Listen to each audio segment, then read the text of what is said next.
the vulnerability. Are men weak? Are you weak? Are they weak? Or are you just vulnerable?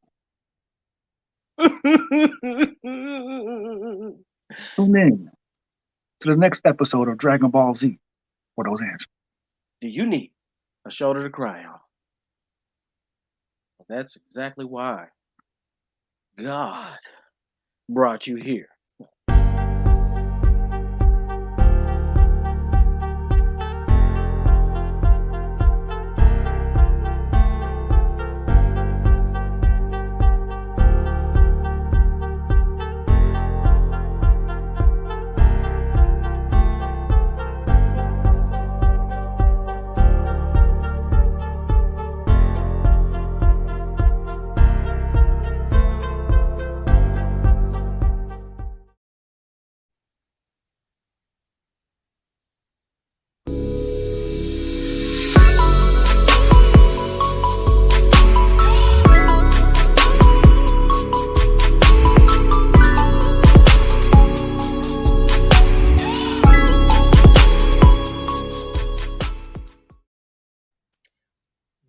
What up, world?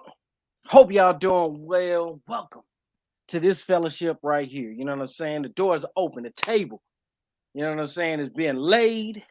We got a lot to discuss today, but we want to welcome you all to the Fellowship in Righteous Manner podcast. Saturday nights, live, right here on Facebook or on YouTube, wherever you're viewing from. We don't care. Just get in on the conversation. Get in on what we got going on here. You know what I'm saying? A lot of people got a lot to say about a lot of things. And that's why this podcast is here for you. It's here for us. Me and my co-host, Ulysses. How you doing, my brother? How you feeling today? Man, I'm good, bro. I'm feeling well, feeling fine, feeling dandy, all of the above. And yes, there, Glenn. I said Dragon Ball Z. You know what I'm saying? For those who don't know, I'm talking about, catch the very beginning of the show. What about the vulnerability of men? For those who want to know. A lot of crying on that show. Right. Yeah. For those who watch Dragon Ball Z, y'all got kind of an idea what I'm talking about. You know, there's a whole lot of vulnerability going on in Dragon Ball Z. You know, I'm not telling my age or, you know, my children's age, but I'm just saying I may have watched an episode or three, you know, whatever the case is. But what's going on, Brother Glenn, Sister Charlotte, Brother Dale? Shout out to everybody watching live. Shout out to every single one of y'all. Again, hey, man, y'all could have spent y'all Saturday nights. The real ones. But y'all chose to spend it with us. So we definitely appreciate that, man. But I'm doing good. I'm doing well, man. Yourself, man? How are you doing? Myself, man. Same here. You know what I mean? Good weekend. I mean, a good week of work. You know what I'm saying? I thought about going in on the weekend, but had some work to do. Had some fun to catch up with. Had some little clips to drop. You know what I'm saying? If we had all the time, you know what I'm saying, that we would like to have, we would definitely be putting out as much content as possible. We do the best that we can. So I'm just happy, man, that we are continuing to be consistent. You know what I mean? As long as we keep going, it's not necessarily our time to shine. It's just the fact that we might say something on the podcast that might end up on your table of discussion with other people. And we like to be a part of the ecosystem. We like to be a part of the fellowship. You know what I mean? Sometimes we've had guests on here that we totally disagree with. We've had guests on here and different conversations with each other as co-hosts that we don't fully agree with, not fully persuaded about. But it's the point of having a great discussion. You know what I mean? I think that's the reason why we shine here at the F.I.R.M podcast. You know what I'm saying?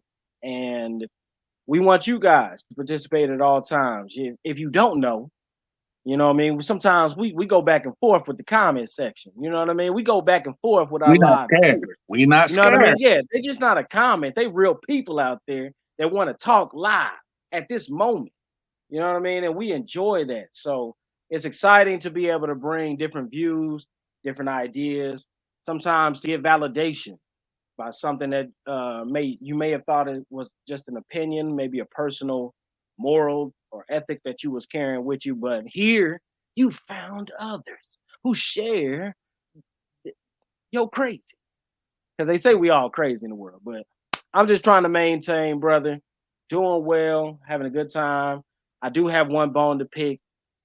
You know what I'm saying? It's not veering too far from the conversation. Maybe I should wait till we get started. Maybe I should wait. Yeah, wait till we get started. Wait till we All I'm saying, you know what I mean, is that sometimes,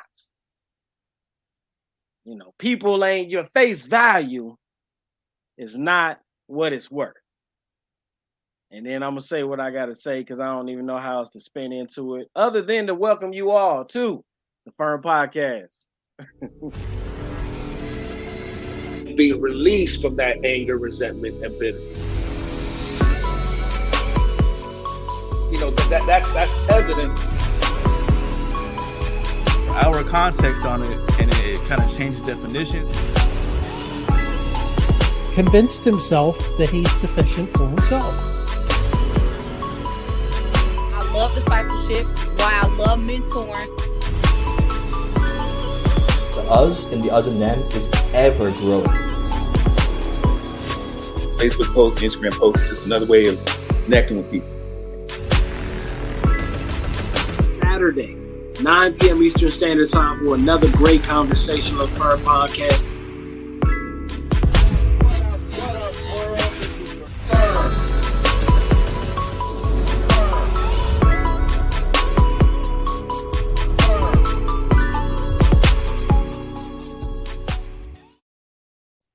Yes, y'all, and we don't stop. In the name of Jesus Christ, we gonna keep going. We're going to keep going, and the conversation that we're getting it going with tonight, this Saturday night, why we've gathered here tonight, is to talk about men. Yes, I know the world has a lot of opinions about men. I know the world has a lot to say about us. Sometimes they be like, y'all talking about yourselves too much. It ain't all about men, but tonight, it is. It is. It's a reflection, and everybody's opinion counts tonight. You know what I'm saying? So if you want to get in on the conversation, we encourage you guys to comment live while we're on the air, so that way it can be, it's the whole package that the people that don't watch live get. And you know what I'm saying? They should be watching live too. We ain't gonna, you know what I'm saying, let them off the hook. Tell them to get on. We ain't gonna let them off the hook, but we want to leave them some treasures. You feel me? Yeah. Mm-hmm. Are vulnerable men weak? Are vulnerable men weak? Are they weak? Comment section. Some people, you know what I'm saying? Hold on, let me put up the caution sign. You know, for those of you who are sensitive to these type of conversations, this will be for mature audiences only.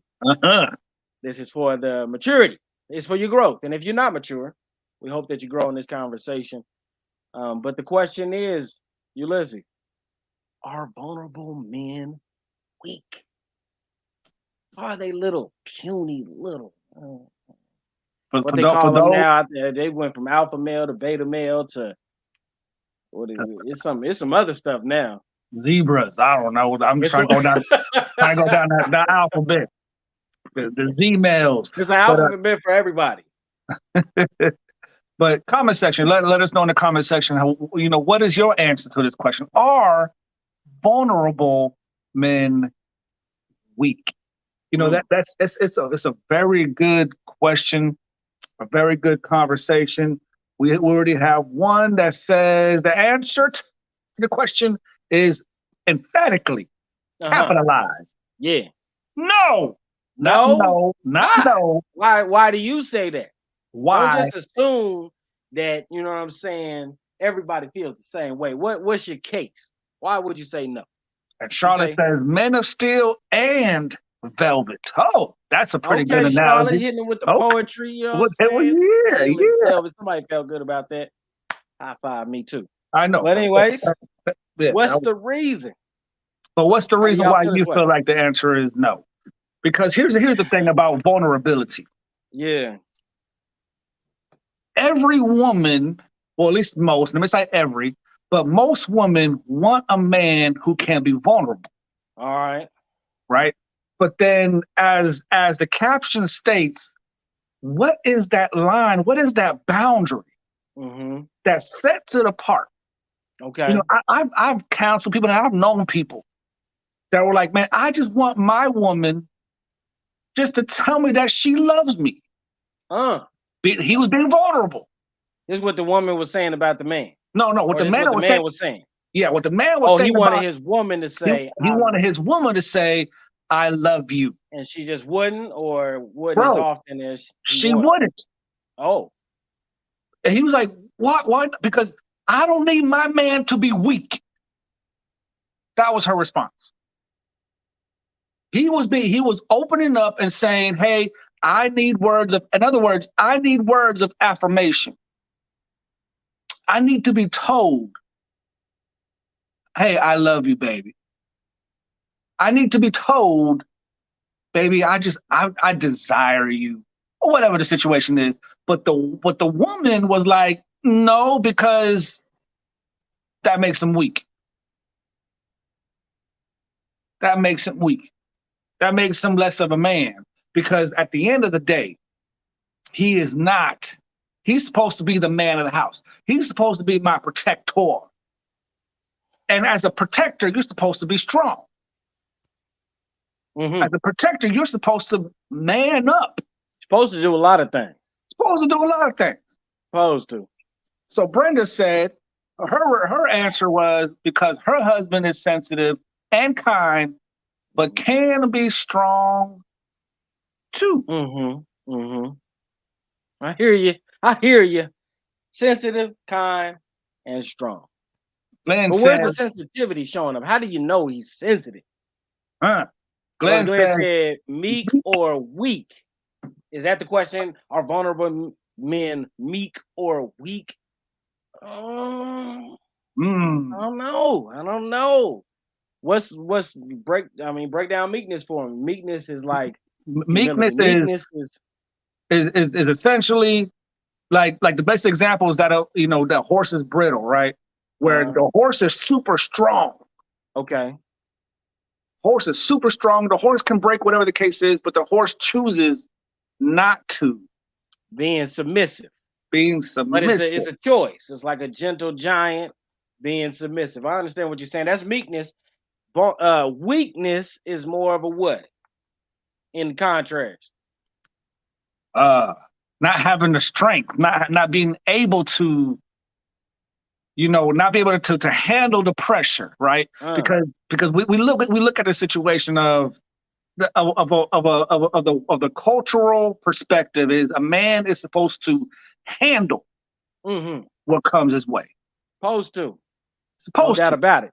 And if he doesn't, then he is not strong, but he is weak. And a woman feels like she handles everything anyway. She got the whole world on her shoulders. And what she needs is somebody to help her carry that load. She can just get a little bit of help. But see, we ain't here tonight to talk about women and what they want. What we're talking about tonight is men, and we'll try to deviate from the situation, but you make a great point. The point that you made before we go to the comment is the inability versus submissiveness. You can have the ability and submit, but if you have the inability, you have to submit by default. But go ahead. So he says, so Samuel says, sometimes us men just need to feel wanted or appreciated. We go through daily problems as well. We go through problems as well, y'all. I hear you. And sometimes we just need a way to vent. Doesn't make us weak when we decide or we want to vent to you. So it seems to be like we can't get around it, that the only reflection of this question that we're asking is being put over and over about how the perspective of men and women. Even the comments are saying, I should be able to open up. I should be able to talk. The last comment was from Brenda was, my husband is this way. So absent the relationship, or let's just say in light of it all, absent and in light of the relationships, men seem to be able to express that it's okay for them to be vulnerable. But there's something when it's expressed that just feels like there's a chip on the man's shoulder. It just, I hear what y'all saying. Y'all making some great points, you know what I mean? And you're saying your piece, but it just seems like the way it comes across, if I wasn't mistaken, or if I wasn't, you know what I'm saying, remiss to notice, seems like it's coming across like a chip on the shoulder. It's coming off as a more of a defensive type of thing. So are we defending our vulnerability? Why are we why we feel like if it's not weakness, why are we defending it? Before we get to that answer, Dale says, my wife says that he's sensitive. Dale is sensitive? No, I don't believe that for one second. But always strong and defend her and the family. He said he always takes care of business. So you're sensitive and always strong. You know what I mean? Is maybe there's a such thing as a healthy balance? Right. But back to your question. The stigma. Somebody is holding it. Why? Because it's vulnerability is still being expressed with a tone of defense behind it. Like, what man, happens? Yeah, we could be vulnerable. It's like, why you shouting? Why you raising your voice? Well, calm yourself down. We just talking. What happens when, and maybe I'm jumping the gun, I don't know, but pull me back if you got to, bro. Pull me back if you got to. But what happens when we're kind of like, sometimes we get pressured to be vulnerable, right? Talk about the pressure. We need you to speak up more. You need to, and so when you do, us men have an issue with expressing ourselves anyway. But when we do, what happens when the significant other or the other person doesn't know how to handle the vulnerability? Can anybody relate?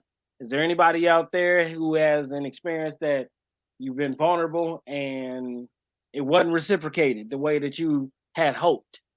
I got an example. Maybe I know you got an example, but before you get to that example, what I want to do is kind of roll this clip to kind of substantiate the tone when it comes to vulnerability. I want to set us in a common ground that I think we all can relate to different aspects of the conversation getting ready to be played to you.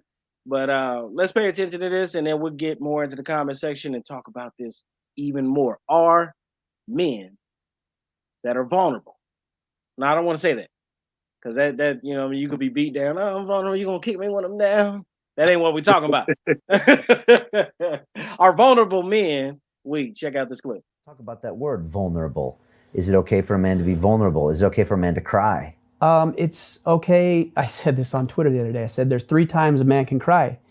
He can cry the birth of his child, the loss of a loved one, or the end of Rudy.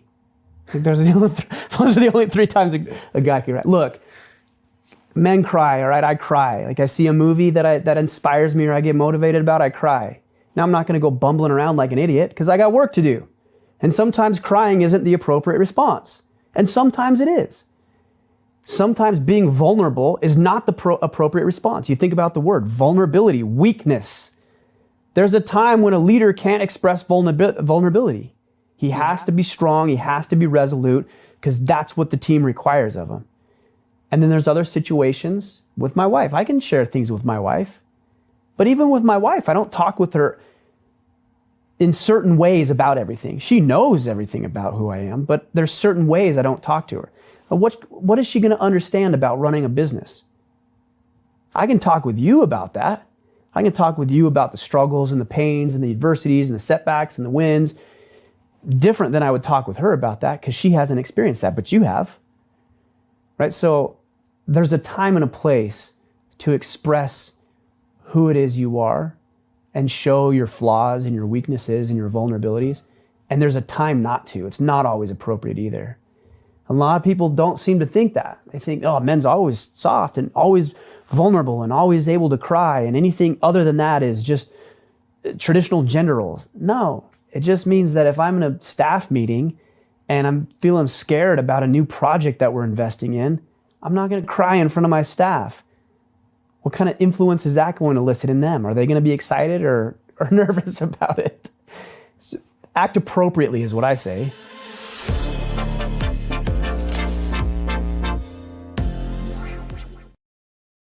Act appropriately, man. You heard what he said. You can't talk to your wife. You're on mute. Act appropriately is what the guy said. Acting appropriately as we're dealing with some technical difficulties. But before we get into the response, Charlotte says, what does being vulnerable mean? Being vulnerable means being in a position where other people can hurt you. That's a very good point. We will definitely going to get into that. It often means expressing the sides of yourself about which you have the least confidence or certainty and allowing others to respond to them.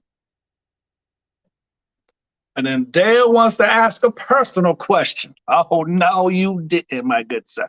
Do the two of you consider yourself vulnerable? And we will answer that question. We'll talk about what Charlotte said. But first, let's discuss the video. He talked about, an appropriate place to be vulnerable.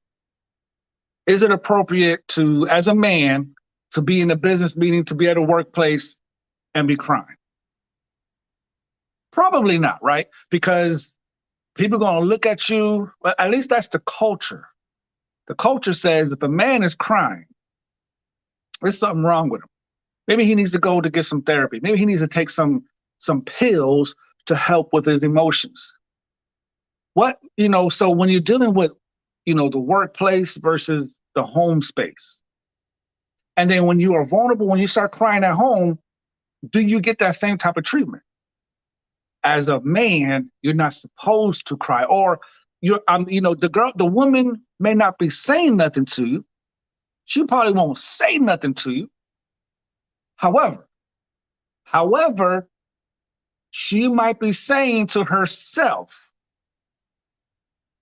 did I marry a baby? Did I marry somebody who can't really handle the pressures of life, the pressures of a relationship, dealing with a job, dealing with kids, dealing with church, take your pick. Take your pick. So Charlotte said something that's very powerful. She said, being vulnerable means being in a position where other people can hurt you. That is one of the biggest fears of not just since we're talking about men, that is one of the biggest fears of men. We don't like to be in a position that you can use what we are vulnerable about against you. Why? Because most of us have experienced a situation where you are vulnerable and then the significant other uses that against you. And that is one of the most frustrating, toughest parts of being somebody who is wanting to be vulnerable, but now you can't trust the person that you were vulnerable with. You can't trust them no more. They done broke your trust. You expressed yourself. You were honest about a situation.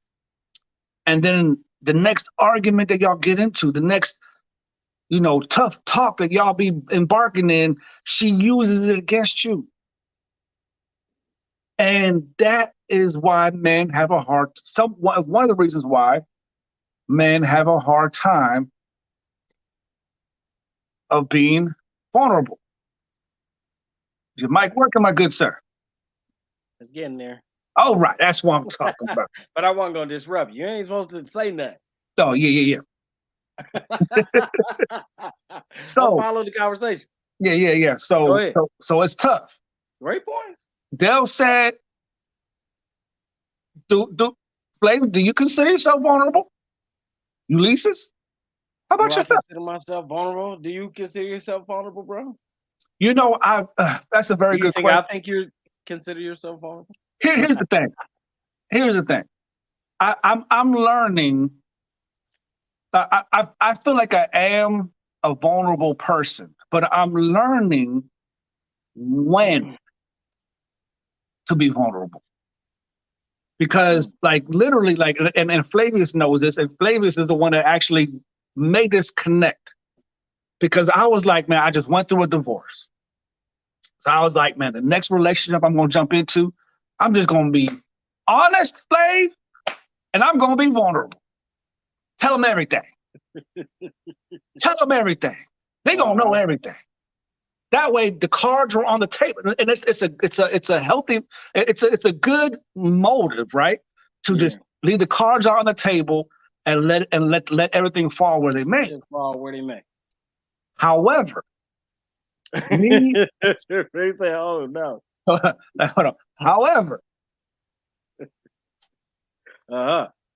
however, being honest and being vulnerable, the person that I was honest and vulnerable to wasn't prepared to handle what was being said.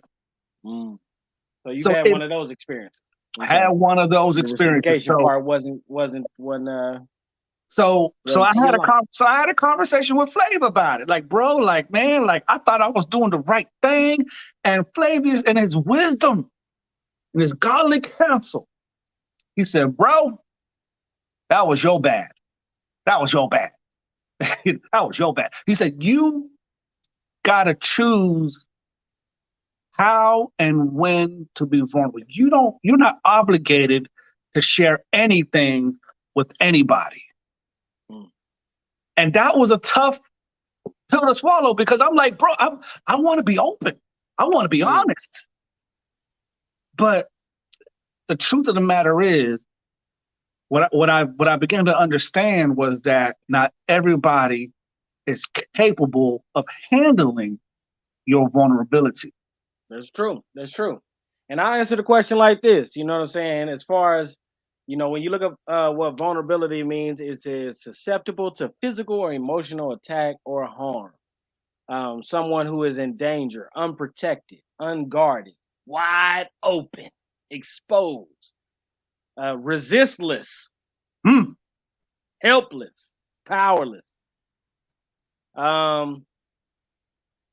I would say that there's levels to vulnerability. For me, I believe the ultimate level of vulnerability, or my experience being vulnerable, led me to the altar.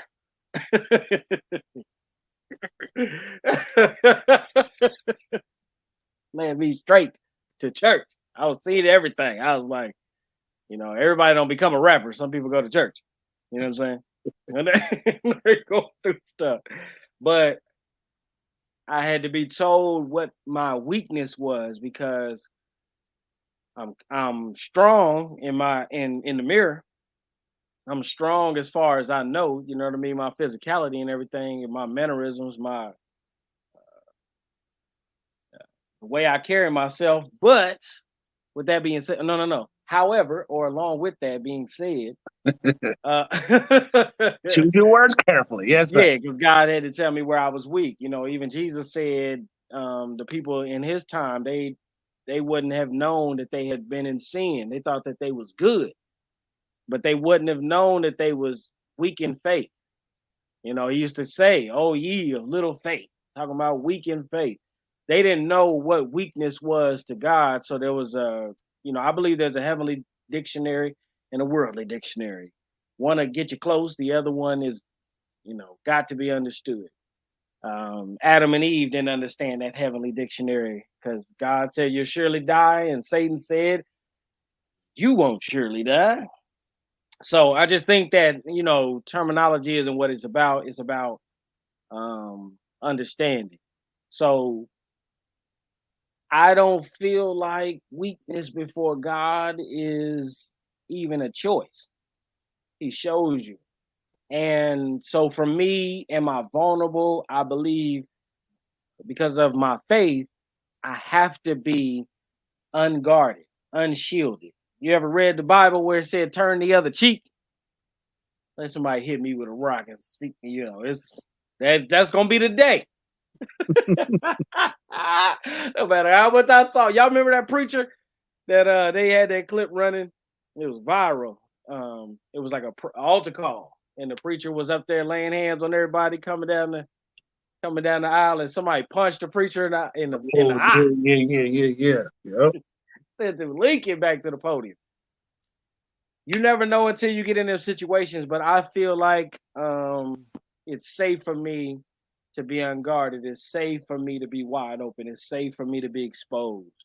It's safe for me to be helpless, powerless.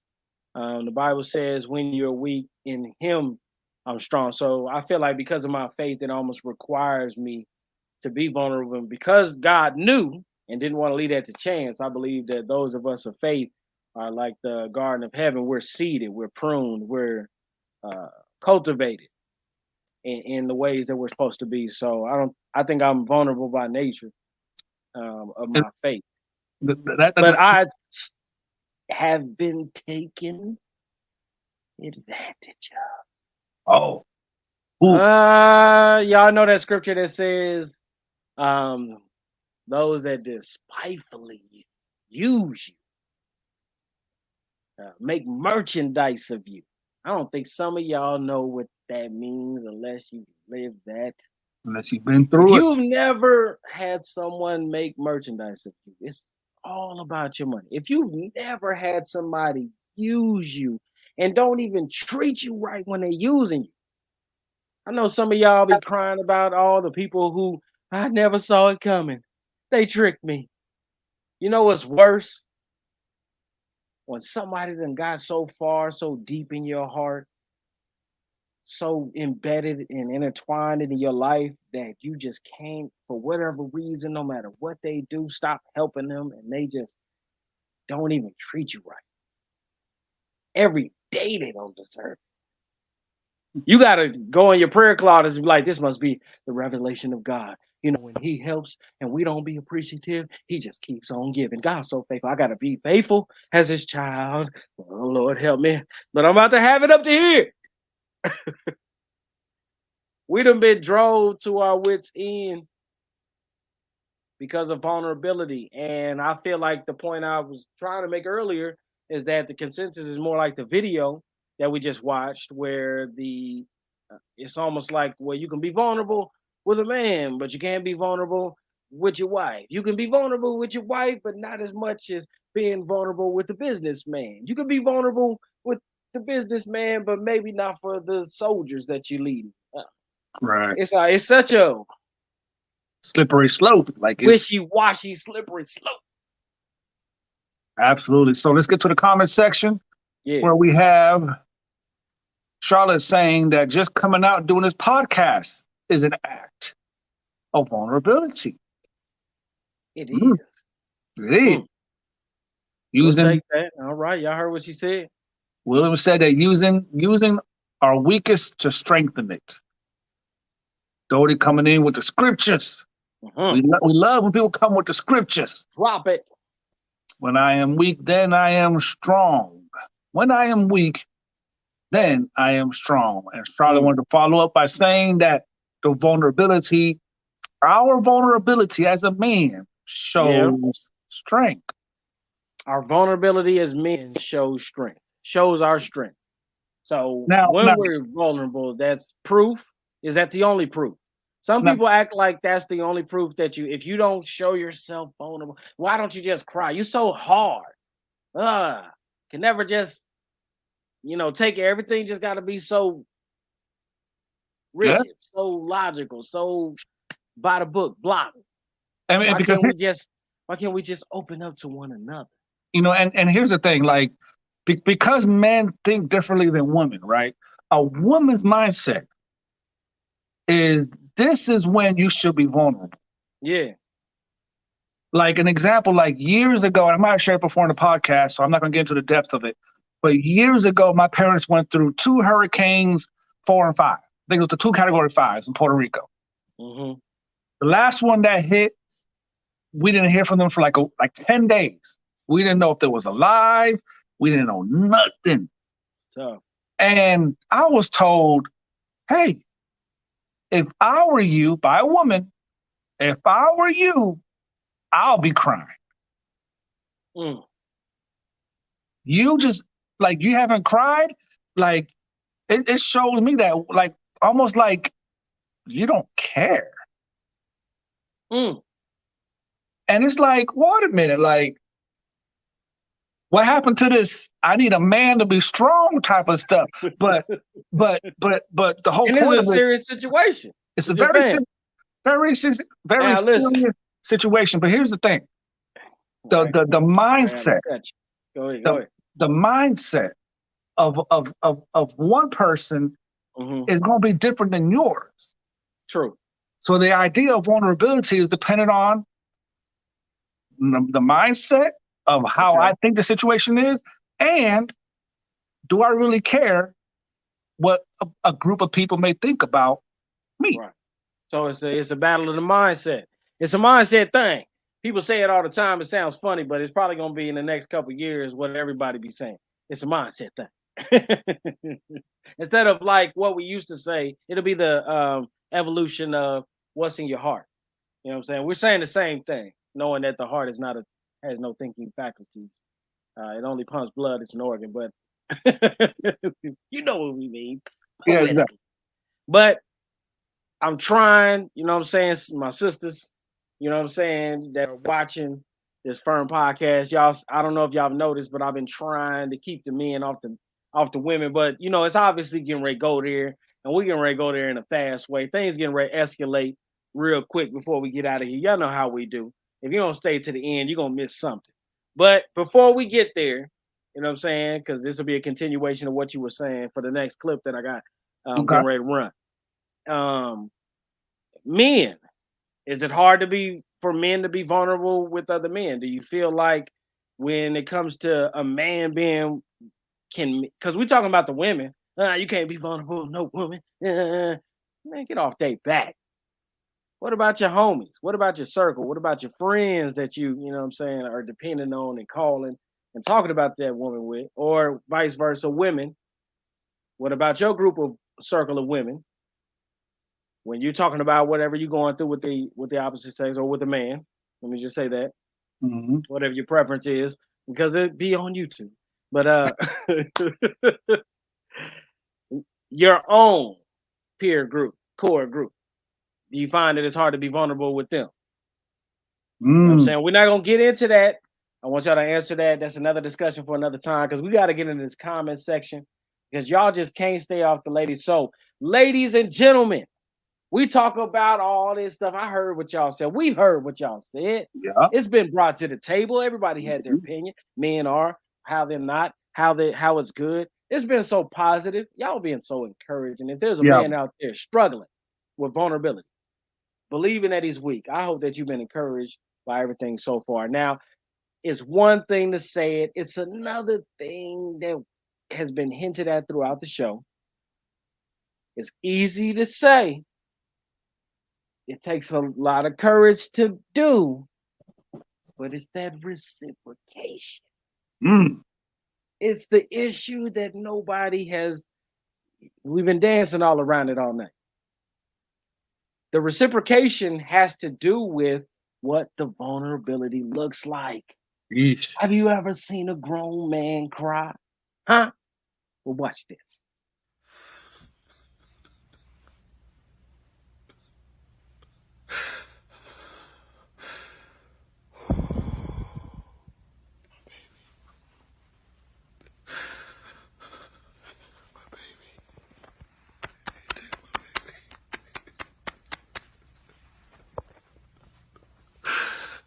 Don't take my baby, please. Don't take my baby.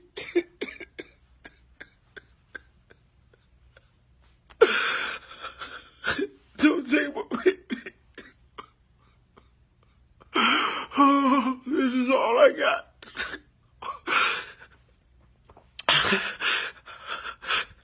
This is all I got. This is all I got. Don't take my baby, okay? I'll I've been away from my baby for 2 months. I just want my baby, and no one's listening because no one's in the courtroom. I'm not doing anything illegal. But I don't want nobody. Oh my God, am I doing something illegal by doing this video, or am I protected by the First Right Amendment or the amendment? Don't take my baby. I'm at $13,000 a month. What more do you want from me? Oh my God. Oh my God. Oh. Huh? Now, you know what I'm saying? Obviously, I have a lot to do with the editing, so I could have cut that clip shorter. But there's a whole lot of people out there being vulnerable who can't cut those moments short. They have to live in that moment. People say they want you to be vulnerable. Maybe sometimes the conditions ain't right. Maybe sometimes the circumstances don't justify a man feeling like he can be vulnerable. And then when he does, for what he believes, he's willing to be vulnerable about. You know what I'm saying? I don't know you, but at that time when Tyrese had dropped that, he was in the middle of doing Transformers. I think that had ended its run, that whole series that he was a part of. He was already in the franchise for Fast and the Furious, you know what I mean? So he was doing those. He, at this time, had got into some beef with The Rock. And you know you don't mess with The Rock. You don't want to smell what The Rock is cooking. But anyway, I digress. The point is, he was going through a lot, and he was also going through custody issues behind his daughter at this point because of legal issues and things. You know, if any of you do know, those times are tense. There are times where one parent may or may not see the children as much as they want. It's a lot of tension. Sometimes, you know, the hope is that when the powder keg is done, the fallout is that everybody has some sort of reconciliation. But in the heat of things, which that's where he was at, he was being vulnerable, and they ate him up. Breakfast Club, you name it. Any comedian, you name it. Lil Duval. I can't. Avion Crockett, different people. I mean, bruh, everybody was clowning him. Had him on TMZ and everything all over the news, like, you crying, you making this stuff public. You shouldn't make your personal business public. There's so many rules to vulnerability. There's so many. That's what I learned about that moment in time and history. Didn't happen in 2022. This has happened in the past or whatever. Tyrese has moved on or whatever. But at that moment, what I learned after that fallout was like, there's so many daggone rules to being vulnerable. And you don't know them until after. It's like everybody's cheering you on. Come on. Open up. Let your walls down. And then a man does it. And then afterwards, he finds out there's so many rules to the presentation. Oh, you wasn't supposed to do it like that. You wasn't supposed to go on social media and do that. You should have called somebody and did that. You wasn't supposed to be crying. Come on, you've been crying for weeks. Come. It's like there's so many rules. That's true. That is true. Glenn said that he had cried many times, but then again, he's not a macho man according to his words. Now, don't sell yourself short, Glenn. Macho. You know, they say a real man do cry. Yeah. And you know these, watch out, ladies. You know these 2022 men, you know what I'm saying? They be using vulnerability to get you.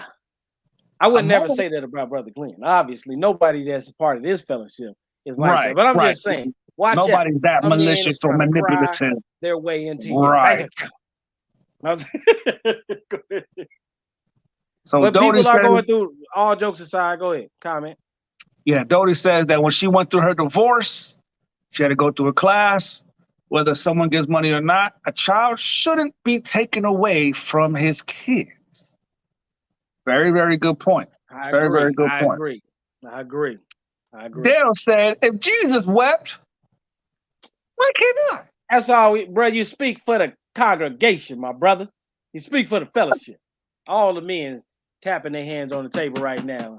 Here. And finally, Charlotte says, the rules according to who? The world? I'm telling you, it's according to whoever you're trying to be vulnerable to. The people that are, sometimes it's the people that are the closest to you. When you have a vulnerable moment, you're not thinking about no rules. You're just being vulnerable in all the avenues or areas or platforms that we have to express ourselves. You just express yourself. Next thing you know, you get a call from your mom, your dad, your brother, your sister, your auntie, your cousin, your best friend, your pastor, your sister, your mother's boy, deacon's boy, usher's boy. You start getting called, and depending on what your sphere of influence may be, you can get calls from a mayor who may have vouch for you concerning some project that'll help inner city projects, and they want the church in on the situation. So it can be a lot of fallout for the vulnerability, but the point is, there's no rules prior to it. Nobody knows it. Right. Nobody knows how they're going to be treated till after the fact. But it's the fact that they get treated different after the fact is a problem. That's a problem. Man, you know what else is also tough, man? Like, when, as a man, yeah, like, now Flavius has been an amazing friend to me. Whenever I'm vulnerable with him, he hears me out. He has great conversation. There's been other men that I have been vulnerable with that were not helpful at all. Had nothing to say. Matter of fact, like one time, I was vulnerable with this person, and they responded with something that they were going through, and that's all they wanted to talk about for the next 30 minutes. You know, like when someone tries to sympathize, oh yeah, I know what you're talking about, because let me tell you what I went through. Man, I went through the same thing. And spent the next 30 minutes talking about themselves, and then they hung up. And then they hung up, bro. They hung up, and it's like not one time would like that they refer back to me. Hey man, bro, like what can I do for you? Do you want me to pray? Let's pray right now, or whatever. They like nothing. And so sometimes, as when you're dealing with other men, sometimes men don't know what to say. Man, even men cannot handle vulnerability. Yeah, they can't handle it. It's a fact. It's I can't argue with you when you're right. You know what I mean? It's a lot of men that I'm sure that can attest what's being said in the comment section. Charlotte says we are called to love. In my opinion, it takes a macho man, strong man, to cry. And you're absolutely right. Okay. Let me tell you something. I cried during a Will Smith during a Will Smith episode when his father came into the picture and then left him. But we're gonna leave that alone. Brenda says no discernment. That's you gotta have discernment on who it is. You hope that you can't be vulnerable. That plays a big role. Point taken. And then Charlotte said, some of them dudes, people that you talking to that just talk about themselves all the time, he got some narcissistic personalities. It's true, but one time I watched Dave Chappelle after he came back from turning down his $50 million and all that good stuff, came back from Africa. He had a couple platforms that he has interviews that are available on YouTube, which we love this platform, YouTube, but Facebook as well. Y'all know y'all hold it down. Anyways. He was on there and he was talking about the fact that people had called him crazy at a time where he was going through something in his life that was so real, so interpersonal, so vulnerable. It was a vulnerable moment in his life where he had a crisis of conscience and made a decision that he believed was best for his own consciousness sake. Sometimes, you want to have a good conscience when you lay down and go to bed about the decision that you made in the day. And one thing that I remember that he said was people were calling him crazy at that time. And he said, you got to be careful with that word crazy because it's dismissive. As soon as you say it, you immediately raise the walls on what the real issue on the other side of the line may be. You know, Jesus drew a line in the sand, but that's because he knew who was standing on the other side. Sometimes we draw it before we understand both sides. Narcissism is something that there truly are real narcissists in the world. That's not what I'm trying to say that they're not. But sometimes we throw that word out there and it's like drawing the line, but it doesn't cause those of us who are supposed to be, you know, in Christ. Bible said that he was a wonderful counselor. It said wonderful and counselor. So there's times that it's necessary. I know that most counselors can relate and or agree would say that it's important to know every side of the story. Often there's two sides, and just knowing one is half the story. So I'm not disagreeing. I'm just saying we got to look into the situation. Now, let me just show this clip because we're a social platform and we're trying to go bigger and higher. YouTube done already took down a video or two of ours or whatever, but just want to say that the situation did pan out for Tyrese. What's it feeling like to be back with your daughter right now? It's amazing, man. You gotta come out here and enjoy the ocean. You happy to be back with your dad? Talking to Will and Jada at all? Yeah, me and Jada was just exchanging text messages today. Yeah. I just asked them to forgive me, man. I took that medicine and we had some real conversations about them helping me out. But it was that medicine that made me put it up on my Instagram. A little word of advice for anybody out there. If somebody ever say they're gonna help you out, wait till the money come in before you Instagram about it. Forgiveness for all of the embarrassment I caused to the Smith family. I apologize. I was not in my right state of mind, man. Them psych meds had me f***ed up. My business is all in the streets. Everybody know financially I'm in a tight spot, and it's because of all these legal fees, and my reputation has been f***ed up forever. I'm trying to clean it up. Now that I've been completely exonerated, I'm trying to clean up my reputation. I want to go back to work. And real quick before we jump into anything else, because we're going to continue this, speaking of Will and Jada and vulnerability, let's look at a vulnerable moment that is not about the Oscars, but sometimes deep-seated roots within a situation that sometimes we all react to the explosion. Sometimes we all react to when it's almost too late, and then we're all ready to judge the situation and feel like our judgment is right when our judgment would have been right prior to if the blow up if we had recognized the sign. So let's look at a situation before the big Oscar fiasco. Let's look at how he was vulnerable before. Were you ever jealous of the love Jada had for Tupac? Oh fuck yeah. I know oh my no. God, that dude. And you know, and that was in the early days. Yeah. That was in the early days, and it was like that was a big regret for me too, because I could never open up to interact with Pac, you know, and because we had a little bit of a thing, right? Because you know, they grew up together, and you know they loved each other, but they never had that, you know, they never had a sexual relationship, but they had come into that age where now that was a possibility, and then Jada was with me. You know, so, you know, Pac had a little thing on that, but she just loved him like he was the image of perfection, but she was with the Fresh Prince, you know, so it was like, I never could, like, even we were in a room together a couple times, I couldn't speak to him, you know, and, you know, he wasn't going to speak to me if I wasn't going to speak to him. Really? But, it seemed like y'all would have so much in common. No, that's what Jada would say all the time. She was like, I'm telling you, y'all are so similar. You will love him. And I just never, you know, that was a huge regret of mine. I just I couldn't handle it. You know, I was the soft rapper from Philly, and he was Pac. Right. You know what I mean? This song about you or nothing. I know, right? Exactly. But yeah, no, I was deeply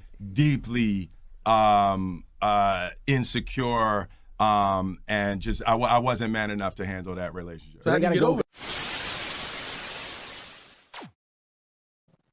Now, the point of that so late in the game or so late in the conversation is the kind of, everybody talked about the Oscar moment when the blow up. Everybody has their theories, ideas. Some people have the paper trail, so to speak. They got the history, so to speak, that causes them to kind of come up with these theories of why things ended up that way.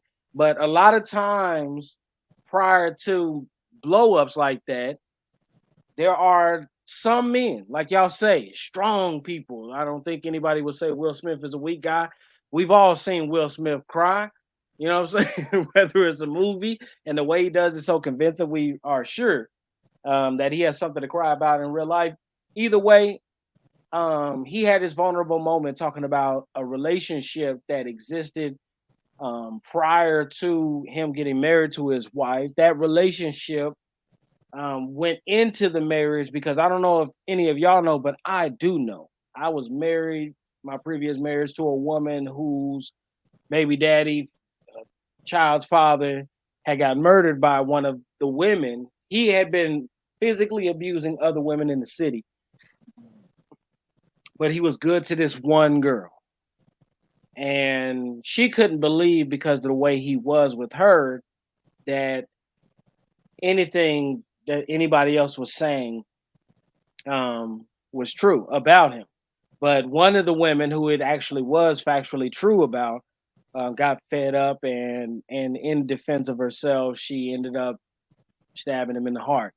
And she got drug into trial, all this different stuff. But years after that is when we got married. And I felt like it was a battle being in love with someone who was in love with the ghost. It's like, if that person is there, then at least you can compete. At least you can try to make more money than that man or treat her better than that man. I mean, that's better than nothing. And if you're not a man, you might not understand what I mean by that. Right. But I know most men do. It gives you something to be like, if you ever go back to him, girl, you're stepping down.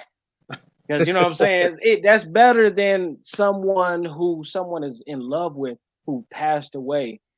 And then you love this woman and she loves you, but there was no reconciliation. There was no closing the chapter on that. There was no whatever. And it was, our relationship didn't work out. Here's a situation with Will and Jada where he's staying with this woman who experienced the same thing. For those of y'all don't know the story about Tupac and Jada, here's this clip real quick. You are my heart in human form, a friend I could never replace. In 1996, Tupac was murdered in Las Vegas after attending a Mike Tyson fight. Earlier in the evening, he was involved in an altercation with Rolando Anderson. The fight was caught on surveillance and was the last footage of Park before his death. He died of respiratory failure that led to cardiac arrest after the removal of his right lung. Doctors attempted to revive him, but could not. I remember calling Fanny and saying, "Faye, do I need to get on a plane right now?" She said, "Jada." Will opens the door. Soon as I see her face, I was deeply insecure. I knew he was gone. You know, and a lot of people, talk about my relationship with Pac and trying to figure that out, and that was a huge loss in my life. Absolutely. Yeah. Because he was one of those people that I expected to be here. My upset is more anger. Mm-hmm. You know what I'm saying? Because I feel that he left me. And I know that's not true. And it's a very selfish way to think about it, but I really did believe that he was going to be here for the long run. Yeah. Right. And so when I think about it, I still get really mad. I get mad at God. I get mad at him. Mm-hmm. I get mad at everybody. Right. And I'll say, you know what I mean? The purpose of me showing those last couple clips this late in the game is, and hey, Brother Glenn, hey, bro, I'm not saying that that's everybody's situation, but it be the case for many. And sometimes it's not always somebody that's alive. It's not always somebody through some infidelity. It could be somebody who passed on. It could be somebody who they has been in the friend zone forever and they haven't gotten them. It could be just a personal insecurity that has to do with you not being able to achieve things or excel in your peer groups and stuff like that in different areas. But the point is not the reasons why men become vulnerable. Because sometimes that's where the discussion of weakness lies. It's like, is your reason for being vulnerable a weak reason?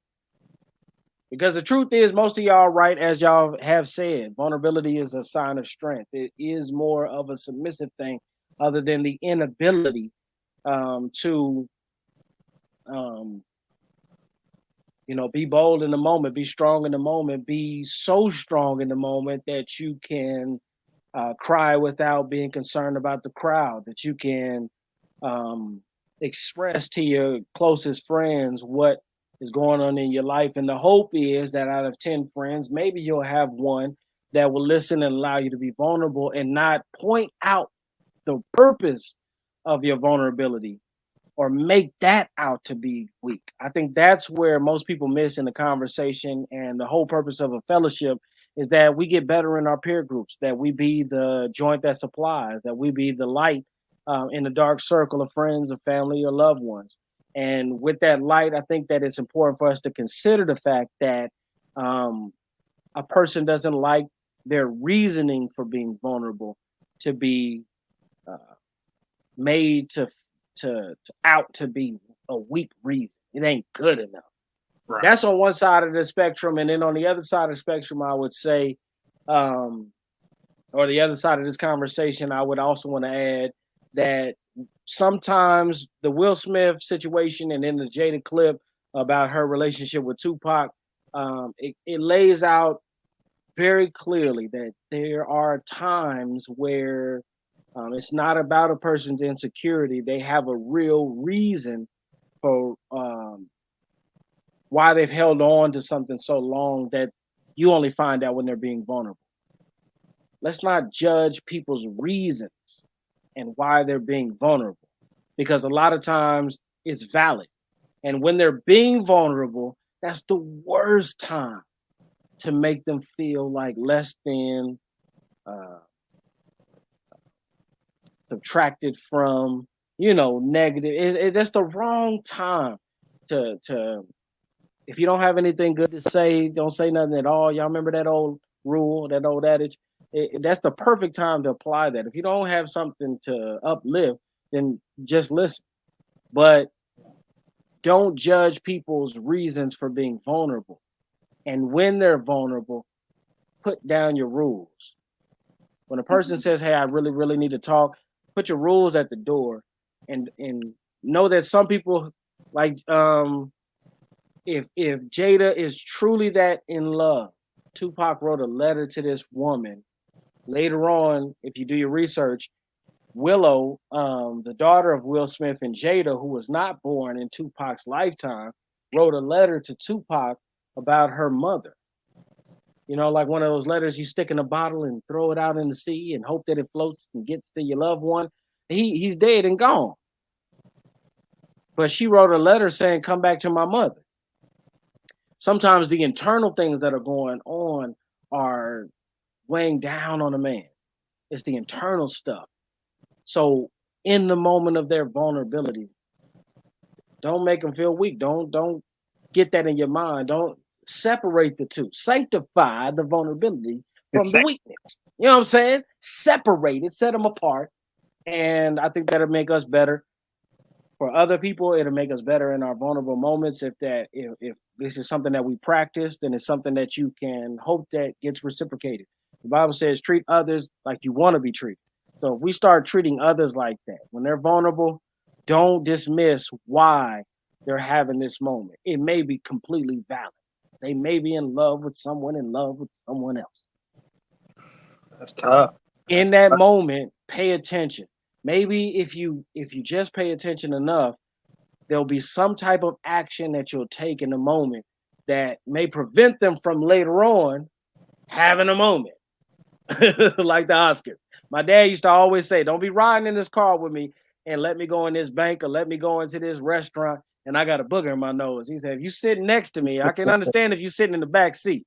He said, but if you sit next to me and you talking to me and you see a booger in my nose, let me know so I can go and get that out. Don't let me walk around knowing that you knew something was going on with me and you didn't help me to be strong when you could. You know, you never know what it means to the other person, but that's my final word. Go ahead. My final word is simply this, y'all. I echo everything. I echo every sentiment that Flavia said. And what I want to add too is when it comes to vulnerability, especially as men, you know, maybe, you know, if y'all ladies want, we could do a show on our vulnerable women. We ain't scared. We ain't scared to have that. But here's the thing. Enough women in the fellowship for the conversation. Go ahead. Right. But here's the thing, man. Like from when it comes to vulnerability, vulnerable men are not weak. True. We are not weak at all. The thing, the matter, the as a man, and I'm speaking to the men here, use as Brenda Short said earlier, use discernment on when to be vulnerable to your spouse or to your friend, to your male friends, to your close friends, to your therapists. Yeah. You know, because trust me, by experience, there are some therapists who cannot help you. And that's a horrible feeling.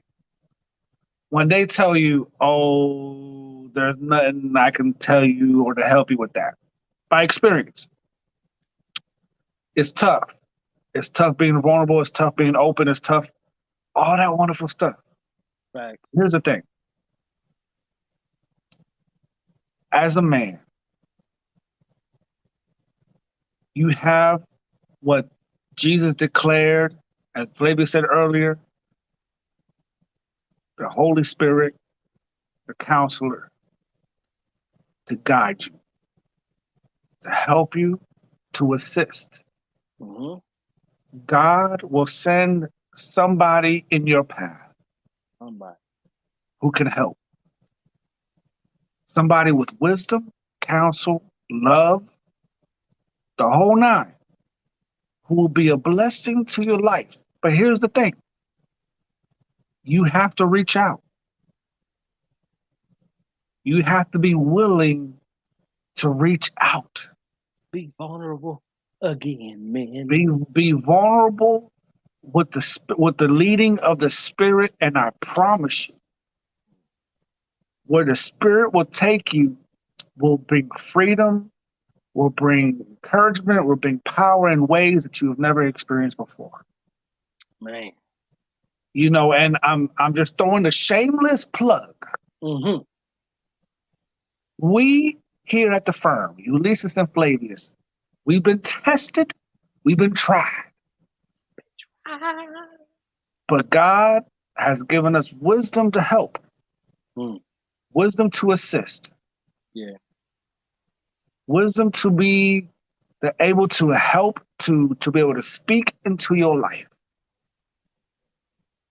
It's going to cost you something, though. The only thing it's going to cost you is to reach out. Is to reach out. And that's my closing. And what else can be said about the conversation that's been said that hasn't been said? You know what I'm saying? Understanding is part of compassion. Compassion is love. That's right. That's one thing that everybody's been echoing in the comment section about love. Love is the difference that causes you to be open or vulnerable to see the other side of others' vulnerability. You see what I'm saying? When you love somebody, when they're vulnerable to you, you understand. The only thing that frustrates most of us when other people open up to us is when they don't have changed behavior. You know what I mean? And that takes some long suffering. That takes some patience. That takes, you know what I mean? You know, you don't know. How do you know that these are the conditions that God didn't determine for you? And he's calling it a classroom while you calling it trials and tribulation. Get your lessons so that you can hold on to your blessings. You know what I'm saying? Be back with us next week, 9 p.m. Eastern Standard Time, for another great conversation. We hope you guys have enjoyed what we talked about tonight. You know what I'm saying? It's been a great conversation. We had a lot to say. You probably have said some of the things that you said, but nobody heard you. From our circle, our fellowship, our new circle, say it on the F.I.R.M podcast. Facebook is where we go live. YouTube is where we go live. We're also on Instagram. Sometimes we just drop content just on Instagram, just on there. And we're going to do that more and more just so that we can kind of build up the community. So go to the F.I.R.M, THEFIRM, the F.I.R.M 365 24/7 on Facebook, on Instagram, and on YouTube. Some of y'all are looking for us and you're saying you can't find us, and you told a friend, and your friend can't find us. Tell your friend, stop typing in the F.I.R.M. It's the most common thing that, is going to lead you to a lawyer. Listen, this is a different F.I.R.M. This is a different office. We in a different table. This is the table of fellowship in a righteous manner. We call it the F.I.R.M podcast. So go to type the F.I.R.M 365 24/7. It'll take you right to our content on the platforms that we have told you guys about. And we're getting ready to go to many more platforms. Thank God. You guys, it's been a long road. We've been grateful. We have enjoyed the ride that we've been on. We hope that you guys can see that we take this serious and we're trying to be consistent. We have no problem being malleable, you know what I mean, in the hands of God and the purpose of God for our life. So that's why you've seen changes over time with the show. Obviously, when we go to new platforms, it'll probably be the most current content. But you guys stick with us. God has been good. And when the time comes, we'll be grateful then, or as grateful then as we are today, for you guys who have been following us and joining with us. We got a little community going on. I know in some of the communities where some of y'all know each other, you can't even open up like you do here on the F.I.R.M podcast. We'll keep it in the rotation. You ain't got to replace it. You ain't got to do it over there. Do it over here. Invite your friends. 9 p.m. Eastern Standard Time every Saturday night, 9 p.m. Eastern Standard Time. Also, tomorrow. Ulysses, you want to tell them what's going on? Tomorrow, I know y'all going to be enjoying Easter with your church family. Oh. Be enjoying the Easter egg hunts with the grandkids and the children. Not the children, but the children. We hope you guys have taking the day off. We'll get back to you on that. We have to have an executive church meeting. Go ahead. Yeah, we'll have an executive meeting, especially since the Apostle Flavius is scheduled to speak. We see what you're trying to do. Oh, yeah. I'm going to piggyback on you because last Sunday, you kept it short. So, I'm due for a short one. So, won't be with you long. Let's define the word short in Flavius's term. But I'm trying to beat you. Competition. But noon Eastern Standard Time every Sunday, we got the United Body of Christ. If y'all don't have a church home, or if y'all are open at noon Eastern Standard Time, join us. I promise you guys, the word of God has been flowing in ways that has never been flown. I mean, it's been amazing how powerful and how direct God is taking us as a body, taking us as individuals.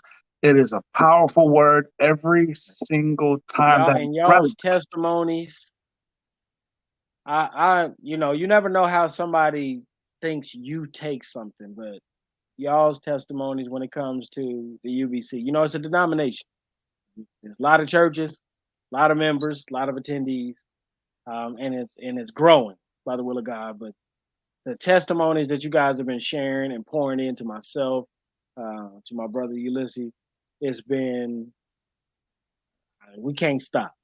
We can't stop now. It's too late. We done came too far and we done gone in too deep. But go ahead. Tomorrow. Noon Eastern Standard Time, we are high. We are here, we are live, and we are in color.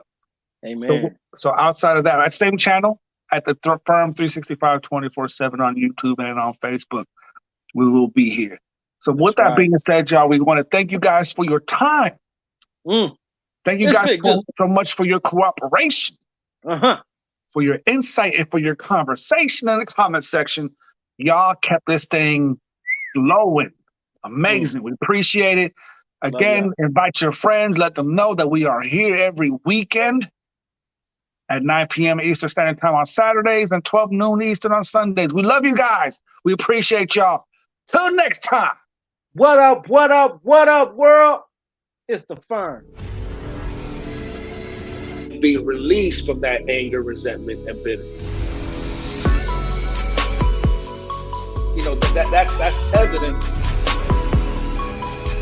Our context on it, and it kind of changed the definition. Convinced himself that he's sufficient for himself. I love discipleship. Why I love mentoring. The us and the us and them is ever growing. Facebook posts, Instagram posts, just another way of connecting with people. Saturday, 9 p.m. Eastern Standard Time for another great conversation of F.I.R.M. podcast.